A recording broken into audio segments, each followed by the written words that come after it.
All right, here we are in the great state of Texas. We're just out of Comstock, Texas, just a little way out of Del Rio, Texas, on the Rio Grande. And we're going to be going through the Seminole State Park. And I want to introduce you to Mr. Alan Wright. Alan, thank you very much for having us and being our host today. Well, thank you very much. I appreciate the opportunity to be with you today. And if you could, just share with us kind of some of the area and what people could be expected, what they will expect to find when they come here. All right, Okay? sir. Thank you very much, Alan. You bet. Thank you. We have right here before us a depiction, a mural on the wall of the early bison kill, approximately 10,000 years ago. This is one of the ways that the early Americans here in the United States obtained their food. You can see, as depicted here, the buffalo are driven like in a herd up to the edge of a high cliff or off the edge of into a canyon. And then as they were driven off of the canyon, they fell down, and being wounded, they were then slaughtered or killed by the local people. This is one of the best ways that they had at that time of killing their food and so you can see depicted down here in the bottom the people waiting on the buffalo as they came off the top. And it's very crude, but it was a very efficient way for them to obtain their food. All right, we have right here a small diorama, which is the mouth of Seminole Canyon. It is where you can see in the very background back there where Seminole Canyon empties into the Rio Grande. Right at the mouth of this canyon is Panther Cave, or Panther Shelter. There is a depiction, has the art there, the pictographs from the early people, and of a huge panther. And I believe that you all have this on your tape. We're here a few months ago and did a small session here at that time. But as you can see, back some 12,000 years ago, we did have the early mastodons in here, had the camels, small camels, and also the buffalo up there. We have right here an overall view, aerial view of Bonfire Shelter that you saw previously there where the buffalo were driven off the top. This right here is the area that they were driven up here, and they fell right down in this area here where the Indians waited for them to fall, where they could slaughter them down in this area right in here.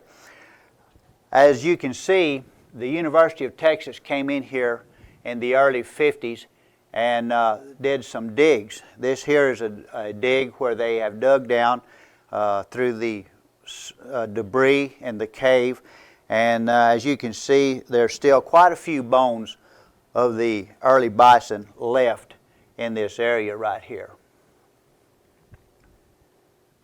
We have here a small diorama. This is a depiction of how the Indians obtained another method that they obtained their food. This is of the more common variety here. If you'll notice that we have like beaters, and they are driving the rabbits. You can see the small rabbits and the net. And what they would do, they would make these nets approximately 30, 40 feet, and kind of like a wing, and drive the rabbits up into these wings and capture them in these nets, and then with the small clubs that they have in their hands, which are called rabbit clubs, they would then hit the rabbit over the head. You can see in the very background back in there smoke coming out of a shelter. This is called the Fate Bell Shelter. This building that we're standing on right here, right now, is placed right above that shelter. And in a few minutes we will be going down in this shelter from this building. We have here on this wall the food chain that the Indians used at this time. Right here we have a depiction of what we call lechuguilla, which is a small dagger-like plant. They ate the root of this plant right here and used the long leaves for their matting and making their sandals. Also, here is the soto, which is also was the same use. They ate the root, would kick these things over and eat the root of them, cook them up and eat the root. They also used the long stalk, which I have one here in my hand, as a walking stick. And the leaves were also used as matting. Right down below here you can see that these Indian women are preparing the root of the soto right here. They have a basket full of them.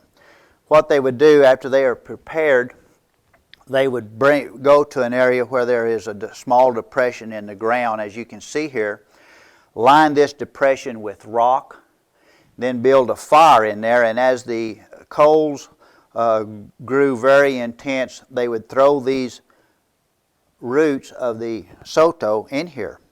And then they would cover it with either a hide, cover it with a hide and then put dirt over the top of it and pressure cook it then for about 36 to 48 hours. This tenderized it and made it very palatable. You can see right here they have uncovered their pit, and with these sticks they're taking the roots out. This here is just kind of a variety of what the Indians ate. You can see the snails right here, a lizard.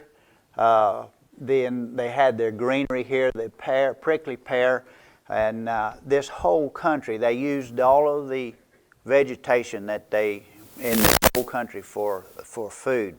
These Indians were known as the hunters and gatherers.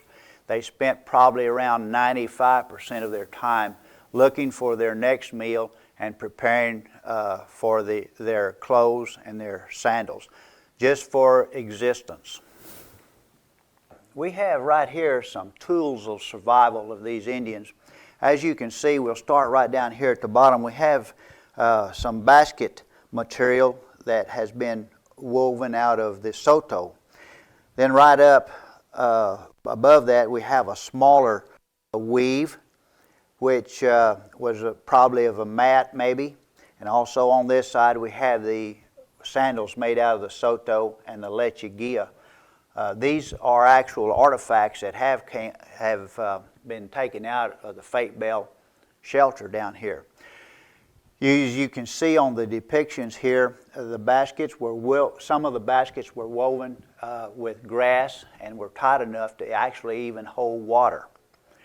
Most of them were just used to carry their food or their belongings as they migrated from place to place. And on this small section here, we also have, you can see the netting that they used, the rabbit netting made out of grass. Their sticks here that they used for digging across here. Also their fire stick right here. And these are small reed shafts that they used in their hunting. Yeah, I mentioned the rabbit sticks a while ago. You can see the rabbit sticks up at the top up there, and they are in a curved manner so that they could be either thrown or used at the end of your hand. As we come on around, you can see some of the other things, the bead work that they have done. We have the snail shells and also some small reeds that were made like into necklaces. They had some seashells that they used as necklaces also. And the arrowheads, the points made out of the flint that they used for hunting. This is a small replica here of a grindstone where they ground their food. We have Lake Amistad here in this area, and the lake has backed up and has cut off Panther Cave. This is Panther Cave right at the mouth of Seminole where it hits the lake down at the Rio Grande. And we have a depiction here, diorama behind me on the wall of Panther Cave. As you can see, we have the shaman type figures here. I will point your attention to the head. These are of the red monochrome era. And as you'll notice, they do not have heads as we know them today. There just seems to be like a mass up there, or even in this here, just kind of a couple of uprights there. These shamans have their arms extended here, and in their hands they usually have some sort of native plant, which is an indication that they realized that where their food came from, and so they used these shaman-type figures, which were actually real people in their family group, and they reseeded the land with these native plants as they used them up. As we come on across here, you'll see various and sundry other type small shaman figures. Larger ones here, some smaller ones here, and most of these figures. Now this here is also a shaman type figure. We're not really sure exactly what the meaning of this is. As you might be able to see here, we have a picture of panther, his tail up here, and also his feet. This is where the name Panther Shelter came from. They named it after this panther that is drawn in there. As we continue on around, you will see other type figures here. Another shaman type figure. He is yellow. Here, and we have one that is black. Here's one here that appears, and if you'll notice, he has quite a few arrows stuck into him. He appears to be a post here. Notice that we also have quite a few arrows around on this figure right here, which is also a shaman figure. We have here the depiction of a typical family. This area is actually down in the shelter that we're going to visit. You'll notice here that we do have the mat, woven mat, the baby laying on the mat, and the woman here preparing the food for the day. Small basket, and also another grindstone here. As you can, I don't know, can you see this over here? We have the shaman figures right up here painted on the wall. And as we go down into the Fate Bell shelter, we will actually see this and be right up close to this over here. You will see over here a little bit further over, we have the man and his son sitting here. They have their utensils or their equipment here with them. They seem to be tying an arrow onto a shaft and preparing for a hunt. We have on this side over here a mural, which is the panoramic view that we see from Fate Bell Shelter as we go down in there. I will draw your attention to a couple of things. We have an old mesquite tree here, which is over 100 years old. We'll see that down there. And also we have right up here a tree that is growing out of the top of the ceiling. So these things are some of the unique things that we'll see as we go down into the canyon. Here we have the coming of the railroad. Around 1880 to 1890, the railroad came in through this area. They were looking for a southern route through here into from the East Coast to the West Coast. And this is some of the pictures of some of the hardships that they encountered. This is very rough country, and they did not have the ability to span the large canyons such as the Pecos River. So what they had to do was build a smaller railroad down through the Rio Grande and cross the mouth of the Pecos. And these pictures here are just some of the railroad camps and the work that was going on along that time. We have 2 railroad tunnels down in the Rio Grande. One of them is about 1/4 of a mile long, and the other one is probably about 4/10 of a mile long. And these tunnels and also the cuts that were made by the railroad in that time were done with black powder, which is they had to use because they didn't have dynamite at that time. So the work went very slow and it was very arduous work. Over here on this side you can see this is the bridge that spanned the mouth of the Pecos River right here, and you can see the grades coming down here. And also you can see the grade here as it came down around and came through the canyons as it was making its way down. Right here you can see the tunnel, one of the mouths of the tunnel that they had to dig to get down through there. It was pretty hard work. They did it with a star drill, and what they would do would they'd take a star drill about the size of this stick and hold it against the wall, and while one man held the drill, another man would pound it with a sledgehammer. And with this motion, as he pounded on this end, the man holding the drill would turn it, and this would drill a small hole into the wall. And then after they had drilled several of these holes into the wall, they would fill them with black powder and touch them off and then get a small explosion, move a small amount of the rock and that needed to be moved. So it was very hard. There was quite a few cuts and 2 large tunnels and quite a few canyons, side canyons, as you can see right here, that had to be bridged. The railroad was completed around 1890, and as you can see, some of this here is of what we call painted cave. This is old type railroad engine sitting there with some of the people. It was called Parida Stop or Parida Cave area. The west of the Pecos River, the railroad construction was done mostly by Chinese. So on the west side of the Pecos, we have the Chinese work, and you can see some of their old tools and some of the old things that they used. In here you can see an old walk that has been was broke here. And on the east side of the Pecos was done by the Europeans. So on one side you have a different class people working as opposed to another class working on the other side. The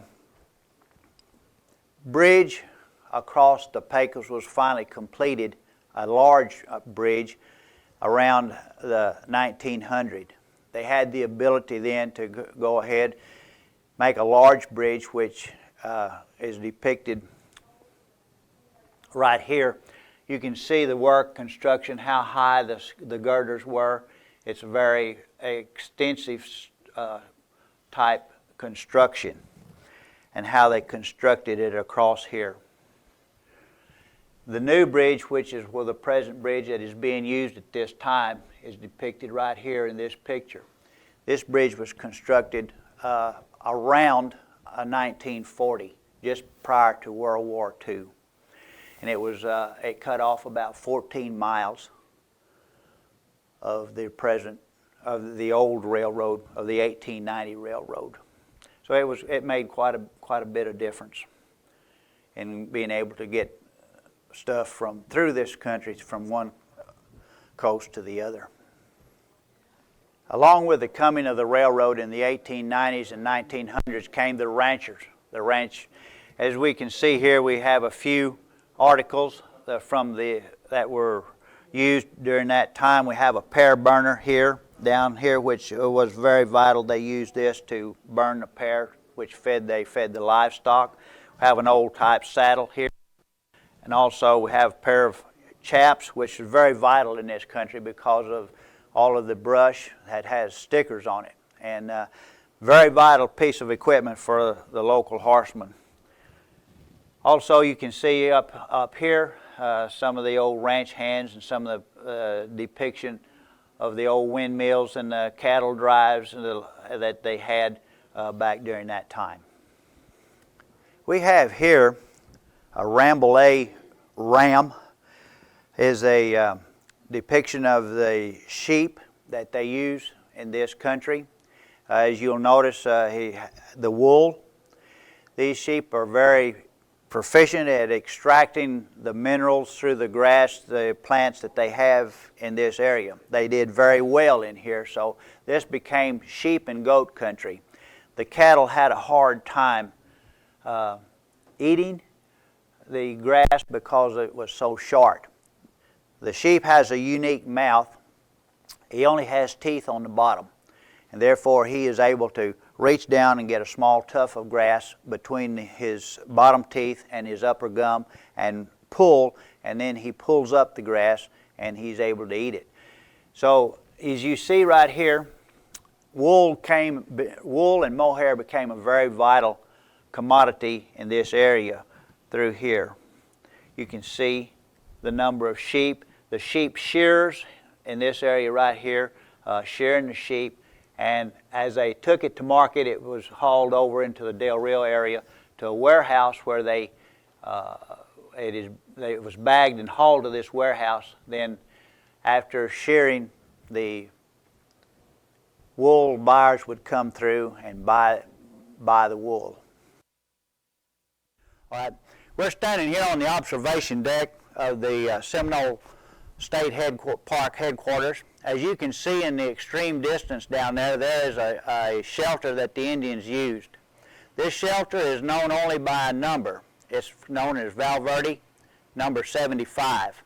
From this location to that location, it's approximately 2 miles. This is to give you some sort of idea about how far you can see in this country up here. The canyon itself runs right along in front of us. This canyon is called Seminole's Canyon. Seminole is a name that was given to it by the Indians, the early Indians that came in here in the 1800s that were imported by the Army, the Seminole Indians out of Florida. They were brought in here at this time and were used by the Army as scouts. We're going to go right off the edge here and right down, follow along the trail and go right to the edge of the canyon down there and right into the canyon and go into the main shelter, which is the Fate Bell shelter. All right, what you see in the foreground there is a shelter that has been used. This does not have a name, it's only known by a number. It's Valverde number 72. When the lake came into being in around 1960, the University of Texas came into this area and numbered these shelters. And this is Valverde 72. As you'll notice, the shelter is very low into the canyon and right in a curve. Around 1954, we had a very large flood in this area, and all of the debris and the slag and maybe the paintings that were on the wall were washed out of this cave or this shelter. There's nothing left in this shelter anymore.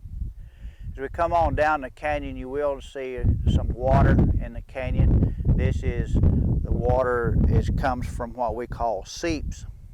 We do not have very many springs in this country, but we do have small water seeps that seep out from the different ledges out of the side of the canyon. As you come on around to our right over here, you will see the main shelter. This is called Fate Bell Shelter. As you can see, it's quite large. One of the premier shelters. The shelter itself is approximately 450 feet long and about 100 feet deep. In the very back of the shelter, we have an extreme amount of pictographs or paintings on the wall. As we go down, we'll go down off these into the canyon and walk down there and come up in that shelter.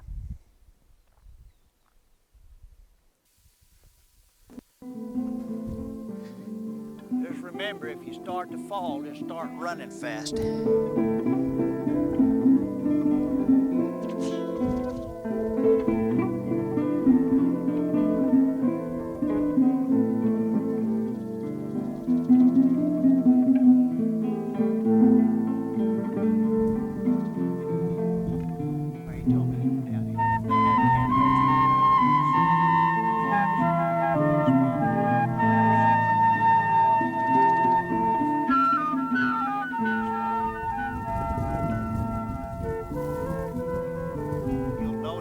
the floor of the canyon is slick rock, which during the summertime, the heat gets very intense down here in the bottom of the canyon. We get the radiation from the sun from the top, then after the rock heats up, we get the radiation back from the bottom. So we have a temperature of around 100, and at the top up there, the temperature down in the bottom down here will be around 120. So the heat gets pretty intense in here in the summertime.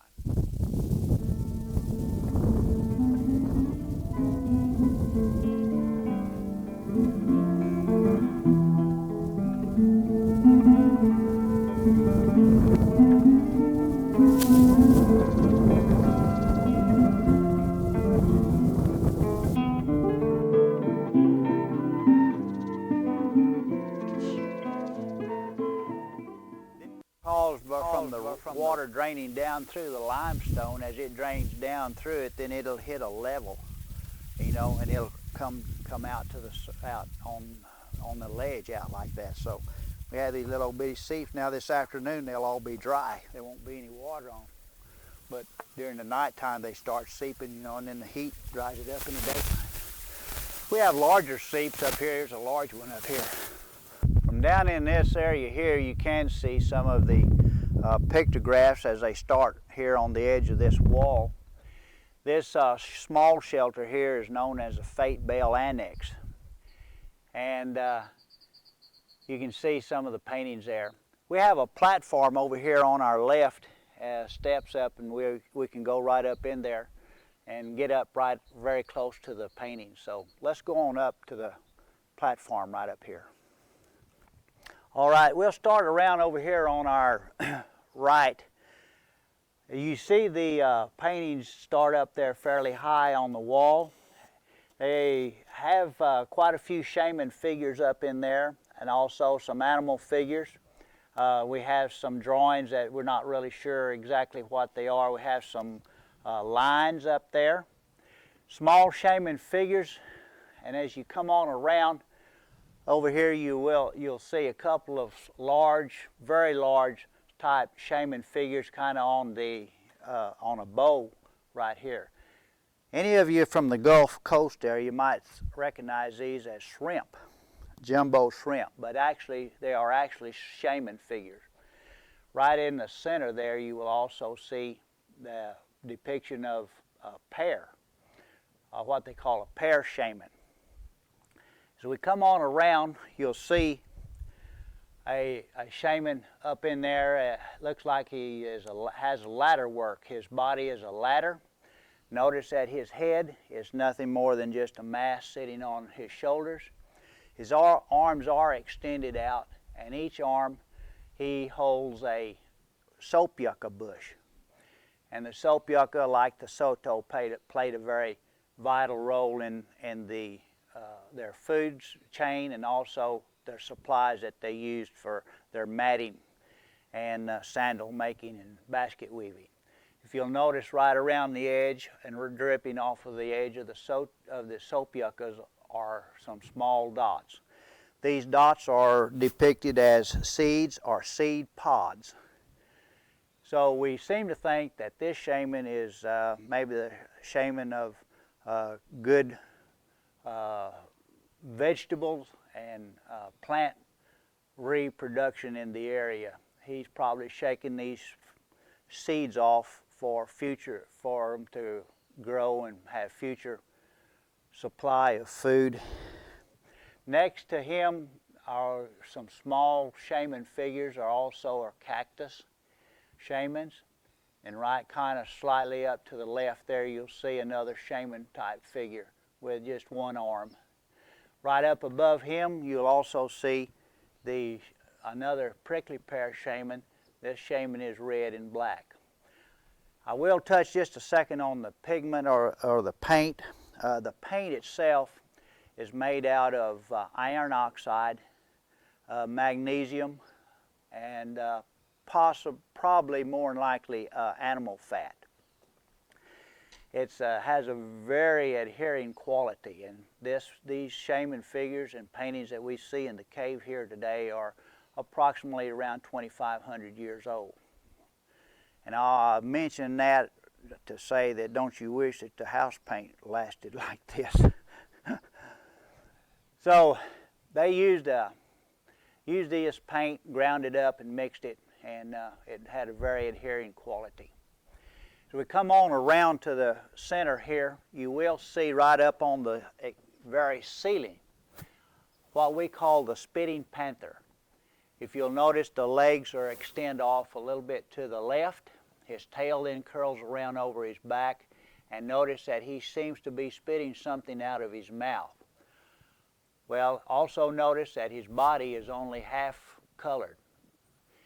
And what we cannot see with our naked eye from this distance is the fact that there's an arrow stuck in the back of his neck. This to me depicts some sort of a kill, and that this panther is in his dying throes and he's coughing up his life blood right there. And this is the depiction. Right down underneath it, you'll also see another small shaman about 3 or 4 feet high. Notice that his arms are also extended, and he has in his hands also some sort of plant that he is distributing over the land. Right next to him, you see lines. Now these lines are very consistent. They appear in almost all of these shelters. These lines, some of them will be wavy lines, some of them will be straight lines, some of them will be curved lines as we see here. The archaeologists seem to think that these lines are some depiction of life. I talked to a French archaeologist not too long ago, and this archaeologist told me that these lines were very consistent, that they had these lines also in the pictographs in France. And he said that he'd been into Africa, and also the pictographs in Africa also had these type lines. And they vary, like I said, they vary from different shapes and sizes. As you see, we have a small shaman figure down low over here.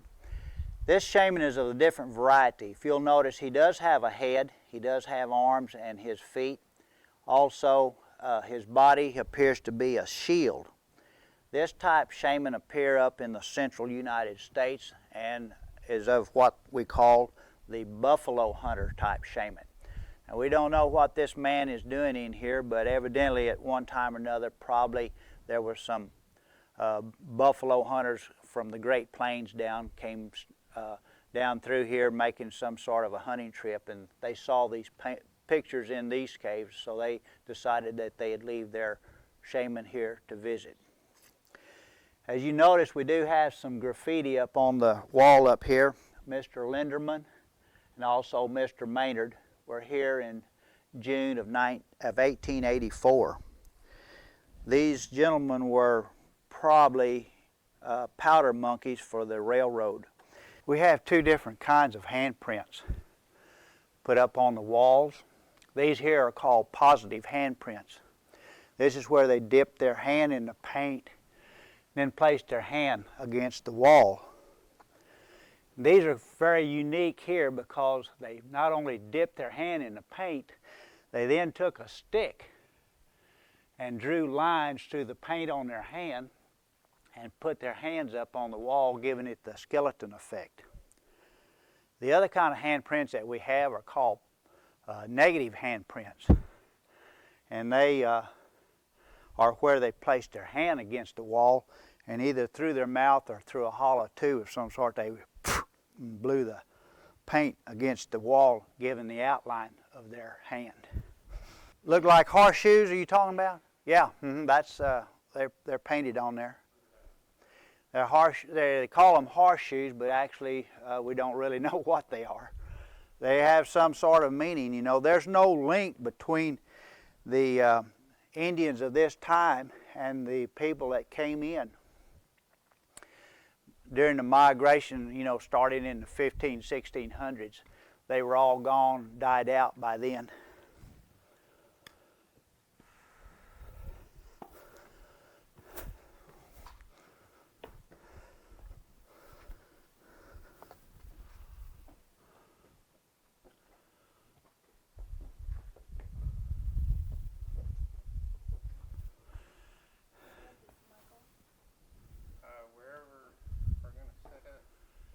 I believe the first place we'll stop down at this, what I call the kitchen rock down here.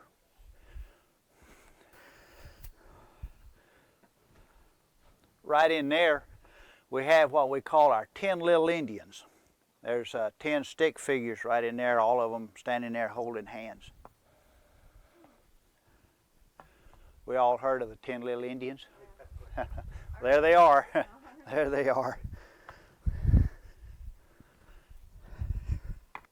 All right, this is the area that I call the kitchen rock. If you pass by here, you can place your hand on it, and you'll see that it has a high glaze on it, or even a real fine finish. This rock was used for all sorts of things. They prepared their food on it. They prepared their hides on it. They sharpened their tools. You can see the groove marks in the rock where they sharpened their bone tools. This is kind of where the gossip probably all took place. They just prepared their food and did most of their work right here on this rock. Through the centuries, the hand oil and the oil from the animals that they had caught has put a real high glaze or gloss on this rock. It's very slick.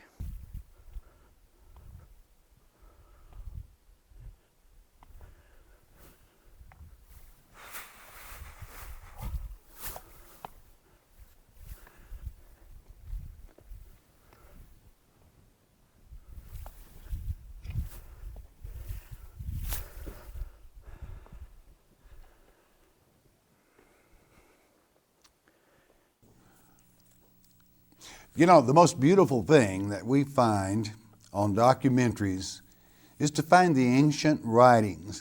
And among these this great stone that you've just witnessed here, I want you to see what stands out. What caught my eye is a message left there, no doubt by part of the Celts that had traveled up this Rio Grande River. We knew they were there. We were expecting to find some type of documentation that they had visited with as large a tribe as we have here in this Seminole Canyon. So let's take it, let's look at it here up on this stone. It is very possible that the kai was actually cut by sharpening knives. But then the visitor placed a row, a very perfect row, right in the right fork of the kai, giving Cairo, which is Christ, of course. And then you have the stem line, which runs at the base of the kai, and there you have, in the cross itself, you have two lines going down from the stem line, and clear of the cross you have two lines going up from the stem line, and then one line down, very carefully not crossing the stem line or interfering into the edge of the kai, the leg of the kai, documenting that it is ogum and not sharpening knives. If they were sharpening knives, they would have crossed that stem line helter-skelter. But, so what does it say? Naturally, the two lines down being an L, the two lines up being a D, and the single line down a B. And it's very simple then to simply add the valve, because this is vowelless ogum, which was utilized sometime between 600 and 800 AD, and it is the word lib. And lib has a twofold meaning, and I think you'll appreciate this. It means a strip of skin or leather. And I have no doubt that lib is what he thought of when he saw this rock where they would sharpen knives and butcher their meat here on this stone. And then lib also, its second is wealth or riches. So Cairo, of course, is Christ, and it's on this huge rock. And I feel what the man of God stated was, Christ is our rock and our riches, lib. But at the same time, giving the purpose of what these people were using it for. America visited 600, 800 AD by Celts, you bet. you have observed a documented proof. What we're seeing here is the panoramic view out of the main shelter here in the state park. This is the view that the Indians had many thousand years ago. As we come on around into the main shelter here, you will see that the shelter is what we call pock-marked. The floor is pock-marked. The floor has been dug before the state park came into being. State park came into being around 1978. Park opened in 1980.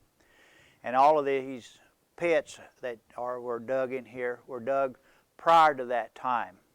These are dug by people, friends of the rancher, or maybe just people coming in and looking for Indian artifacts. And even though they have kind of dug things up, it gives us a little bit of a insight on some of the life of how these Indians lived. I'll direct your attention right down here in front of us at this first pit.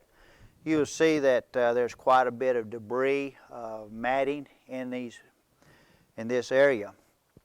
Now what happened was that they'd come in, say, whenever they moved in, and they would lay down a floor of leaves from the soto and the yucca plants, and then they would bring in rocks to make their fire rings out of. Then they'd bring their fires, wood to make their fires, and this was the building process that they used. And after a period of time, this debris that we're standing on here was built up until we're now standing on approximately 13 feet of debris. And you can imagine the length of time that it took to build 13 feet of debris from laying down the floor and then bringing in the rock, and this is the ash and the trash that was left by the Indians. So it's over many thousands of years. You'll notice in the back reaches of the cave, right down close to the floor line, you'll see a tremendous amount of Indian paintings there. These paintings have been here for thousands of years, and not only that, then the next group of Indians would come in, would also make their paintings and paint, maybe not necessarily over the ones that were here, but just add to. So we can see a tremendous amount of paintings along the back line. I'll direct your attention to the next portion up from the ledge there, up from the floor. You'll see some symmetrical drawings right there in the center of the cave. You'll notice there's a square with legs. A lot of people seem to think this might be a South Texas deer blind, but I don't think so. This is some symmetrical drawings, some of the things that we just do not really know exactly what the meaning of them are. You'll see some more symmetrical lines just to the right of the box there. Some looks like a crown, also another small box there. And then just to the right of that, you'll see a winged shaman. His arms are wings, his arms are outstretched. Also notice that he's looking back to his right, back towards the boxes. He has antlers that come out of the top of his head. Also, I'll direct your attention to all of the soot or the smoke up on the very top of the cave. This is due to many years of campfires in here. But not only did the Indians decorate their walls, they did decorate their ceilings. So as you can see right here directly in front of us, you can see all kinds of murals, paintings up on the wall, up on the ceiling here. One in particular, right directly here in front of you, is a ghost-like shaman. Notice he is white. They were not able to make white, the pigment white, very easily. Some seem to think that it's made out of seashells or some material that was not natural to this area, but that was brought in. So we don't have very many white figures. But this figure here appears there. He appears as a ghost. He's about 10 feet long. And he does have a head, but he is a ghost shape. also along there you see other various types of shaman figures up on the ceiling. Down very low next to the floor, you will see that the paintings do extend on around. They come on around, extend on out around the edge here. You can see some plant life down here and some small shaman figures down real low in there. And also there are a few down below the floor line. They've decided not to uncover these paintings at this time because they want to see if there's any way that they might be preserved better. This next lip you see right here, we also have some paintings that are kind of faded out. We have a kind of a animal type here with arrows sticking into him, stuff coming out of his head, some small shaman figures, and they extend on along the edge of the wall going around this way. We do have right here, this is the premier painting of the shelter. This is called the Bare-Faced Shaman. This shaman is the main figure right here. Notice that his arms are extended, which are wings. They reach out and they encompass these other two shaman type figures here. This shaman here has horns. He has the head of a bear, and he also has horns. Now, we're not really sure where this fella here came from. He appears to be yellow, and he appears to be over the top of this shaman's wing right here. Notice that this shaman's feet point down, and this shaman's feet point inward towards this shaman, and also this one's feet here point in towards this shaman. But this fella here, his feet point out. We're not really sure exactly what the meaning of this is, but we feel sure that it had some significance at the time. Now again, this fellow right here has his bow, his arrows in his quill here, so to speak, and his atlatl up here.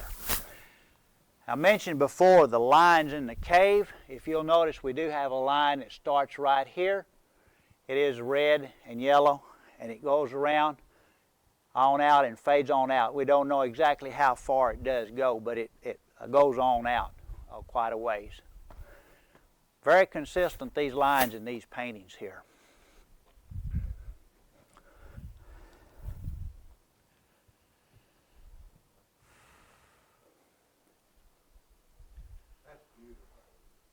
Isn't it magnificent? And just to think, that it's 2,500 years old, It's just unreal how.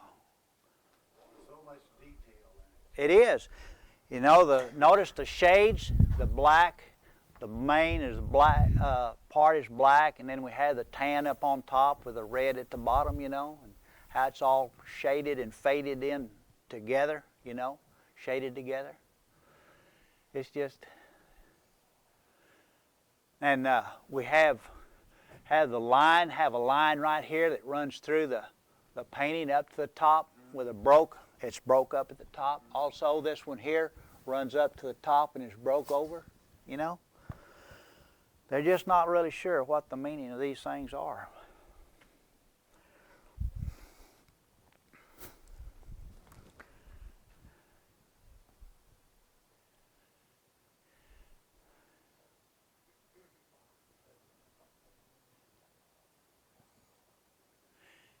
As we come on around right over here, we'll see a depiction of a Christian cross. This cross, I feel like, was probably put in here in the 1800s, maybe by the railroad workers that came in here at that time. It's not anything very recent, but at the same time, it's not the same age as the paintings on the wall. This area here is also an area where they prepared their food and did quite a bit of work. These rocks here have a lot of oil and hand oil and animal fat on them. They're slick. Right up in the top of these rocks right here, we have the grind holes. And these grind holes were used for preparing their food. Now the Indians, were not very big people. They were probably in a neighborhood of around 5 feet tall. And they used these grind holes. They would put their food in these grind holes, and with a stick sort of like this and a churning motion, they would grind their food in these holes.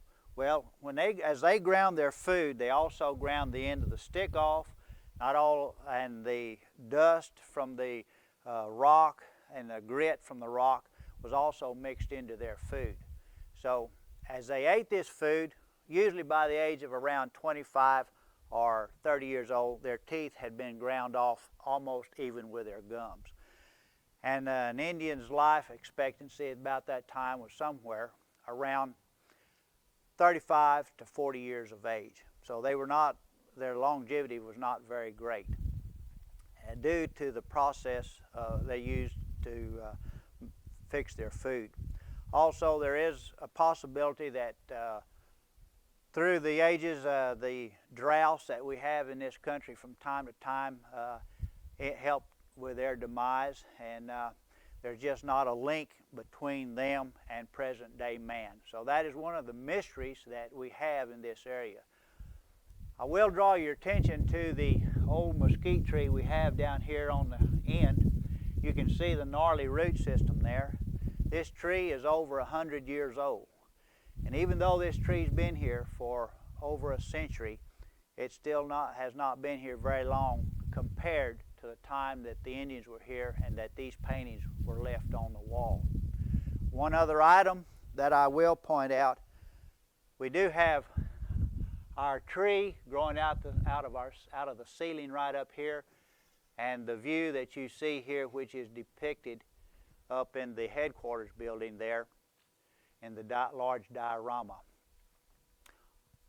On behalf of Seminole State Park, I'd like to thank each and every one of y'all for being here with us today and for coming along and seeing some of the history of this area. And anyone can come. Anybody has come. Yes, sir, you bet. You bet. Alan, thank you very much. Well, I appreciate it. You bet. And I know that all of you are going to want to see, when you pass through this way, don't miss Seminole Park. Certainly the age, how could we say probably were some of the oldest shaman and paintings? The oldest pictures in this area are in the neighborhood of around 4,000 years old, but the majority of what we've seen today is around 25. 25. That's amazing. 2,500. It's something to really see, to appreciate our America, the heritage that we inherit by being citizens of this country, and certainly always preserve, never destroy this precious heritage. Alan, again, thank you very much, and I know the folks will want to come by and see. You bet. I appreciate y'all being here, Arnold, very much. Thank you very much. If there's anybody traveling in this area along Highway 90 west of Del Rio between San Antonio and El Paso, we'd like to invite you all to stop in this area, and we have a shaman tour that is conducted here in the park twice daily at 10 and also at 3 in the afternoon. We also have some other side shaman tours that we conduct in this area. So if there's anybody around that is very interested in these pictographs and these ancient people that lived in this area, we'll be glad to accommodate you any way that we can. We also have camping for RVs. I have a small RV park very near Comstock, and if there's any of you that'd like to come and be with us, feel free to come and be our guest, and we will accommodate you any way that we can. Where do they contact you at? Okay, we have a phone number. Our phone number is 915-292-4451. And if we don't answer the phone, we have our recorder, and we'll get back to you as soon as we can to give you the information that's available in this area.